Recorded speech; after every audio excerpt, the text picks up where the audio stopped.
అందరికీ నమస్కారం. నేను మీ దేవి. 'నా హిట్లర్ మొగుడు' మూడవ భాగం. రచయిత రిషిక గారు. ఫ్రెండ్స్, కథ చదవడం స్టార్ట్ చేసిన వెంటనే వీడియోకి ఒక లైక్ చేయండి. రాజ్ గట్టిగా నవ్వుతూ చెప్పానుగా, నేను బిజినెస్ మ్యాన్‌ని. నా ఎదుటివాడి మాట కన్నా వాడి చేతి రాతనే నమ్ముతానని, ఇలా ఏదో జరుగుతుందని నా జాగ్రత్తలో నేనున్నానని చెప్పాడు. ఏం చేశావని అనుమానంగా అడిగాడు అర్జున్.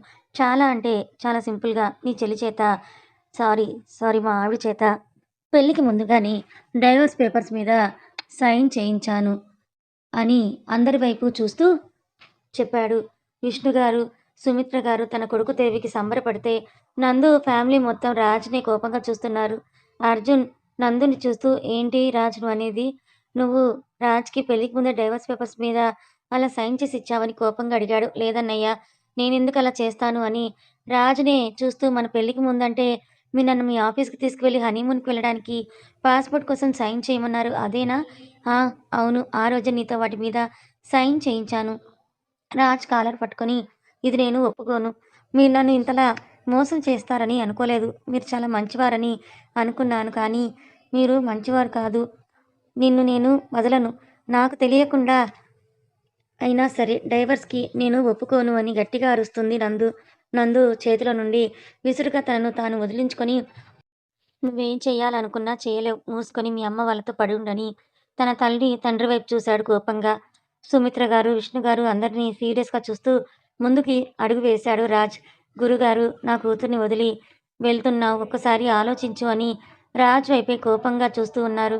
రాజ్ అంతే కోపంగా విష్ణు గారిని చూస్తూ అక్కడి నుంచి బయటికి వెళ్ళేవాడు కాస్త ఎదురుగా ఉన్న తన చెల్లిని చూస్తూ ఉన్నాడు. సుమిత్ర గారు కూతుర్ని చూసి, అమ్మ ప్రీతి నువ్వేంటిక్కడ? ఎప్పుడొచ్చావు లండన్ నుండి? వస్తున్నట్టు కూడా కనీసం ఫోన్ కూడా చేయలేదు అని అన్నది. తన చేతిలో ఉన్న ఫ్లవర్స్‌ని పక్కన పెట్టి, ఏంటన్నయ్య? ఏం జరుగుతోందిక్కడ? నేను మీకు చెప్పకుండా వచ్చి మీకు షాక్ ఇద్దామని అనుకుంటే, మీరు నన్ను సర్ప్రైజ్ చేశారు. ప్రీతి మొత్తం విన్నది అని తెలిసి నీకేం తెలియదు పద వెళ్దామని ప్రీతి చేయి పట్టుకొని ముందుకు కదిలాడు. తన అన్న చేతిలో నుండి తన చెయ్యిని తీసుకొని, నేను రానన్నయ్య. వదిన మనతో వస్తానే నేను వస్తానన్నయ్య. అది ఎప్పటికీ జరగదు ప్రీతి. జరగాలన్నయ్య. మావయ్య చేసిన పనికి వదినకెందుకు పనిష్మెంట్ ఇవ్వాలని అనుకుంటున్నావు? అదేదో ఆయనకే వెయ్యని రాజ్ చెయ్యి పట్టుకొని, నువ్వు రాఖీ రోజు నాకొక మాటిచ్చావు గుర్తుందా? అన్నాడు రాజ్. అది ఇప్పుడు అడుగుతున్నాను, వదినని తీసుకొని మన ఇంటికి రా అన్నయ్య. నా విష్‌ని ఇలా తీర్చు అని రాజ్ చేతిని పట్టుకొని అడిగింది ప్రీతి. అది మాత్రం అడగకు ప్రీతి. అది అవ్వని పని అని సీరియస్‌గా చెప్పాడు రాజ్. ప్రీతి కూడా అంతే పట్టుదలగా, అయితే మీ బామ్మర్దిని నాకిచ్చి పెళ్లి చెయ్యి అని అడిగింది. ప్రీతి మాటలకి అక్కడ ఉన్న అందరికీ కూడా అర్థం అవ్వకపోయేసరికి ప్రీతి వైపే చూస్తున్నారు. ఏంటి అందరూ అలా చూస్తున్నారు? నేను చెప్పింది ఇంకా అర్థం కాలేదా? అని అర్జున్ దగ్గరికి వెళ్ళి పక్కనే ఉన్న మనుని కోపంగా చూసి, ఈ అర్జున్ బావని నాకిచ్చి పెళ్లి చెయ్యి అన్నయ్య అని అడుగుతుంది ప్రీతి. కూతురు మాటలకి తేరుకొని, ప్రీతి ఏం మాట్లాడుతున్నావు నువ్వు? అర్జున్‌కి నిన్నిచ్చి ఎలా పెళ్లి చేయాలి? తనకి ఆల్రెడీ పెళ్లి అయిపోయింది కదా!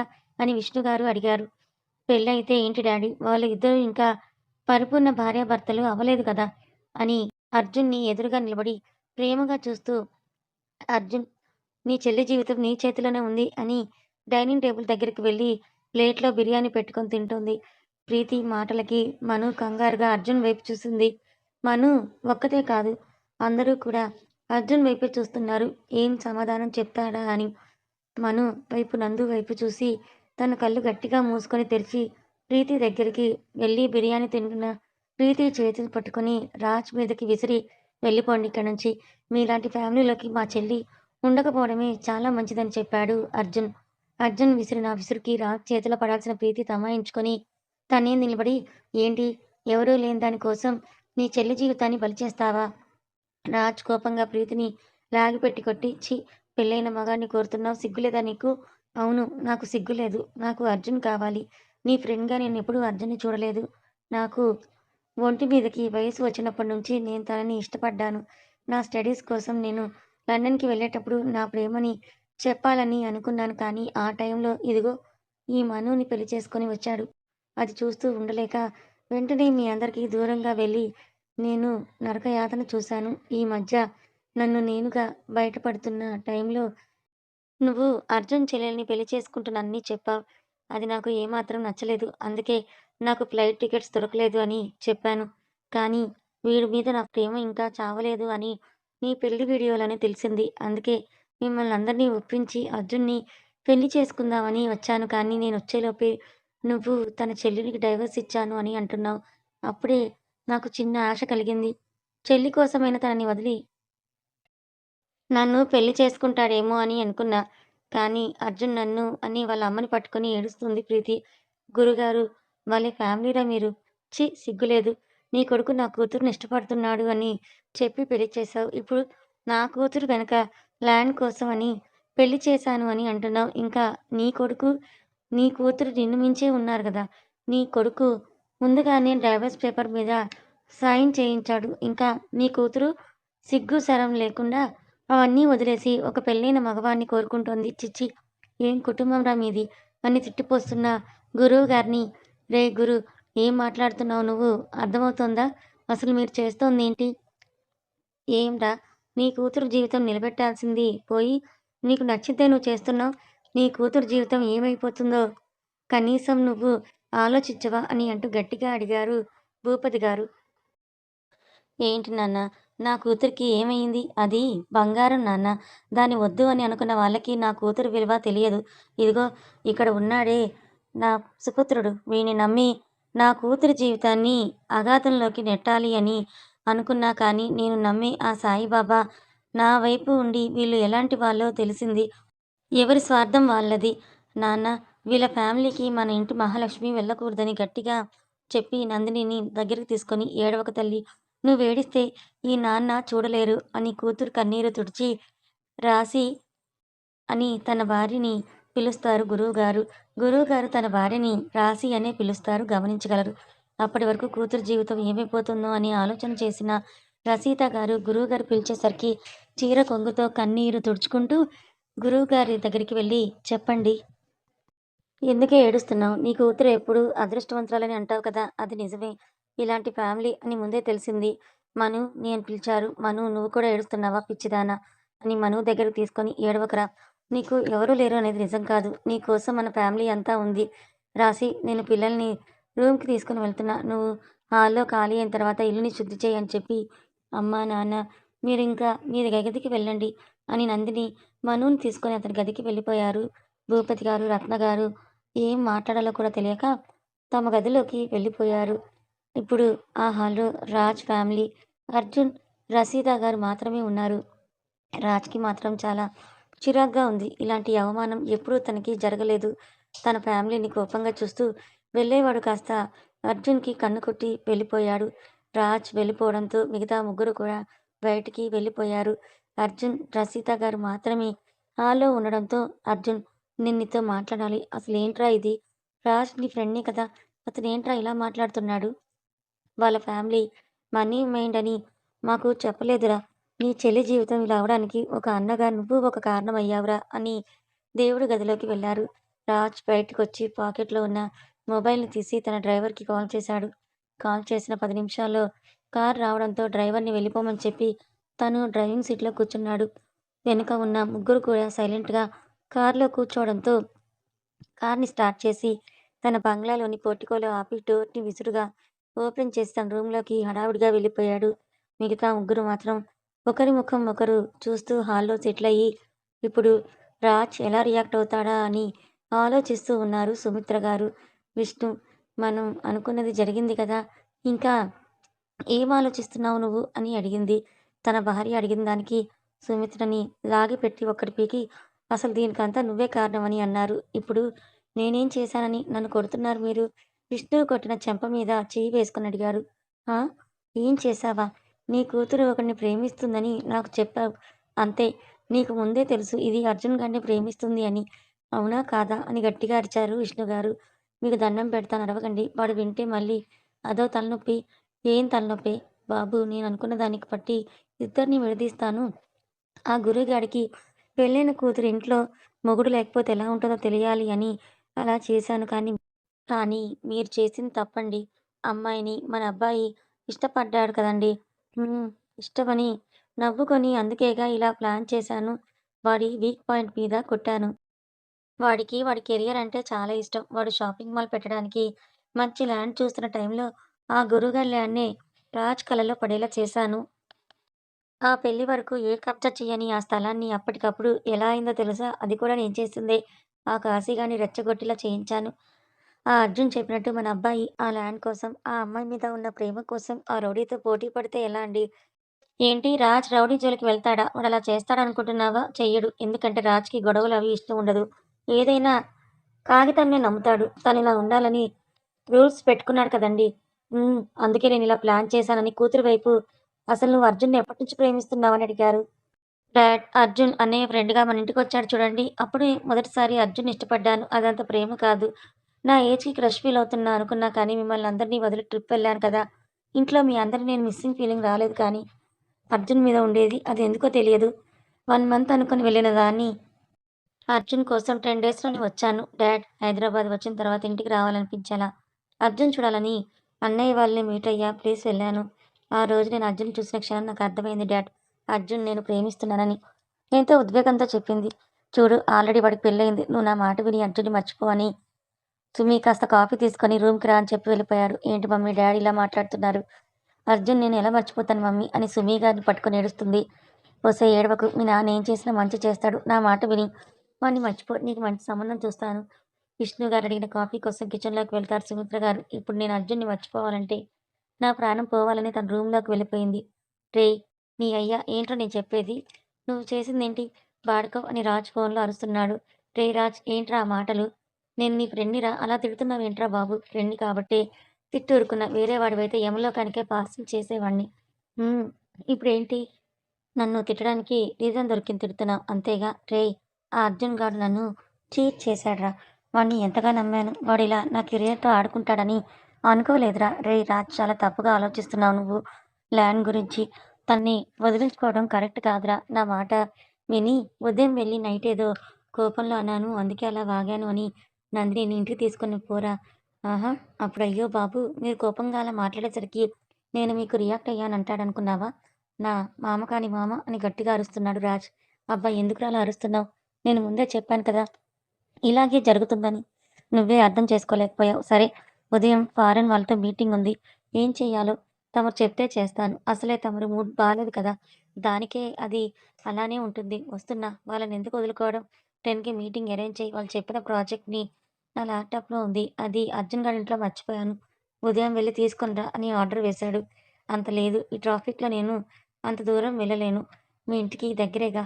వెళ్లి తెచ్చుకో. ఇప్పుడు నువ్వు ఫోన్ పెడితే నేను ఉదయం లెగవగలను అని అన్నాడు. పడుకోరా సన్నాసి! ఎప్పుడు నిద్ర, తిండి అంటూ ఏడుస్తున్నావని ఫోన్ కట్ చేసి, చేతిలో ల్యాప్‌టాప్ లేక బెడ్ మీద నిద్రపోదామని బెడ్ మీద పడుకొని కళ్ళు మూసుకున్న వెంటనే నందు తన తలుపుల్లోకి రావడంతో పడుకున్నవాడు కాస్త కూర్చున్నాడు. రేయ్ రాజ్! ఇలాంటి చిన్న చిన్న వాటికి డిస్టర్బ్ అవ్వకు. నిద్రపోవడానికి ట్రై చేశాడు కానీ, ఎంతకీ తనకి నందుయే గుర్తు రావడంతో బెడ్ మీద నుంచి లేచి బాల్కనీలోకి వెళ్ళేవాడు కాస్త తన బాడీ మీద డ్రెస్ చూసి ముందు అర్జెంట్‌గా ఈ డ్రెస్ తీసేయాలి అని కబోర్డ్‌లో నైట్ డ్రెస్ తీసుకొని వాష్‌రూమ్‌కి వెళ్ళి ఫ్రెష్ అయ్యి రూమ్‌కి వచ్చి బెడ్ మీద నిద్రపోయాడు. అదేంటో ఈసారి బెడ్ మీద పడిన వెంటనే నిద్ర రావడం జరిగింది. గురువుగారు నందుకి, మనుని తోడుగా ఉండమని చెప్పి తన రూమ్‌కి వెళ్ళిపోయారు. తన రూమ్ డెకరేషన్ చూస్తూ తన భర్తతో తను ఊహించుకున్న కలలు అన్నీ కలలుగానే మిగిలవని వదిని పట్టుకొని ఏడుస్తుంది. మరదల ఏడుపుకి మనుకు కూడా బాధగా అనిపించినా తను నందు ఇటు చూడు ఎందుకేడుస్తున్నావు? అన్నయ్య ఏదో కోపంలో ఉన్నారు. ఉదయం ఆ కోపంపై నీ కోసం వస్తారు చూడు. తన వదిన చెప్పిన మాటలకి అమాయకంగా కళ్ళు తుడుచుకుంటూ, నిజంగా నా కోసం వస్తాడా వదినా? వస్తాడురా! ఈ బంగారు బాపు బొమ్మ కోసం నువ్వు లేవకముందే వస్తాడు చూడు. తనని శారీ మార్చుకోమని బెడ్ మీద ఉన్న డెకరేషన్ తీసేసింది మను. శారీ తీసి నైట్ డ్రెస్ వేసుకొని వచ్చి బెడ్ మీద పడుకుంది. బెడ్ మీద పడుకున్న నందుకి రాజ్ గుర్తొస్తే లోలోపలే బాధపడుతూ ఎప్పటికో నిద్రపోయింది. నందు పడుకున్న తర్వాత మను బయటకొచ్చి డోర్ క్లోజ్ చేసి తన గదిలోకి వెళ్ళింది. ఏడుస్తున్న రసీత గారిని ఓదార్చి రూమ్‌లోకి వెళ్ళమని చెప్పి తన రూమ్‌కొచ్చి తన ఫోన్ నుండి రాజ్‌కి కాల్ చేసేశాడు. కానీ రాజ్ ఫోన్ స్విచ్ ఆఫ్ రావడంతో బెడ్ మీద పడుకొని కళ్ళ మీద చేతులు అడ్డు పెట్టుకొని తన చెల్లి జీవితం కోసం ఆలోచిస్తున్నాడు. అర్జు అన్న మను పిలుపుకి కళ్ళ మీద ఉన్న చేతులు తీసి మను వైపు చూశాడు. అప్పటికి మను చిన్నగా ఏడుస్తూ ఉండడంతో తనని దగ్గరికి రమ్మని కళ్ళతో పిలిచాడు. అర్జున్ అలా పిలవడంతో అర్జున్ పక్కన పడుకొని అర్జున్ ముఖం పట్టుకొని నన్నొదిలేస్తావా? అని దిగులుగా అడిగింది. మను మాటకి అర్జున్ సమాధానంగా మనుని గట్టిగా హత్తుకొని నేను వదలను అని సమాధానం చెప్పాడు. అర్జున్ చెప్పిన విధానానికి వస్తున్న కన్నీళ్లు తుడుచుకొని, అర్జున్ చేతిని తన నడుము మీద పెట్టుకొని, అర్జున్ ఇంకా దగ్గరగా లాక్కొని అర్జున్ చెవిలో "నన్ను నీలో కలిపేసుకో అర్జున్" అని అడిగింది. మను ప్రవర్తనకి మనుని వదిలి తన ముఖం దోసిట్లోకి తీసుకొని, "భయమేస్తోందా? నేను నిన్ను వదిలేస్తాను అని అందుకే ఇలా మాట్లాడుతున్నావా?" అని అడిగాడు.